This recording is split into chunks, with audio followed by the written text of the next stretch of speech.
مسجد نبوی میں ناخوشگوار واقعہ پیش آیا۔ ریاست مدینہ کی بات کرنے والوں تمہیں شرم آنی چاہیے۔ جن کو حرم کی تعظیم کا علم نہیں وہ ریاست مدینہ کی بات کرتے ہیں۔ اپنی سیاست کو مد نظر تو رکھا گیا مگر تعظیم رسالت کو بھول گئے وہ لوگ۔ وہاں جا کر چور چور کے نعرے لگانا یہ بے غیرتی ہے اور یہ ہلاکت کا سبب ہے۔ کیا یہ ہے ریاست مدینہ؟ آؤ میں تمہیں بتاتا ہوں ریاست مدینہ کیا ہے۔ فرمایا لا ترفعوا اصواتکم فوق صوت النبی، حضور کی آواز سے اونچی آواز بھی نہ کرنا۔ جن کی اداؤں کا نام قرآن ہو اس قرآن میں یہ بیان ہو کہ لا ترفعوا اصواتکم فوق صوت النبی۔ ابو بکر صدیق رضی اللہ عنہ نے جب یہ آیت مبارکہ سنی تو فرمایا حضور میں آپ سے سرگوشی سے کلام کیا کروں گا۔ یہ ریاست مدینہ ہے۔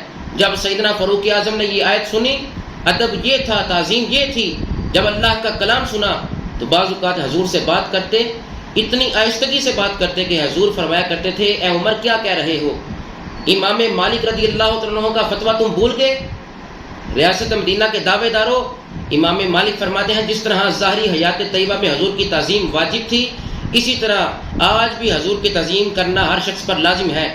افسوس ہے تم پر، اپنی سیاست کو چمکانے کے لیے اس بارگاہ کا ادب بھول گئے۔ اے جاہل، اللہ کی بارگاہ میں توبہ کرو۔ اور میں سعودی حکومت سے یہ مطالبہ کرنا چاہتا ہوں، ایسے لوگوں کو وہاں پر رہنے کی کوئی ضرورت نہیں، وہاں پر رہنے کا کوئی حق حاصل نہیں، ان کو باہر نکالا جائے جو اپنی سیاست کو چمکانے کے لیے بارگاہ رسالت کا ادب ہی بھول گئے۔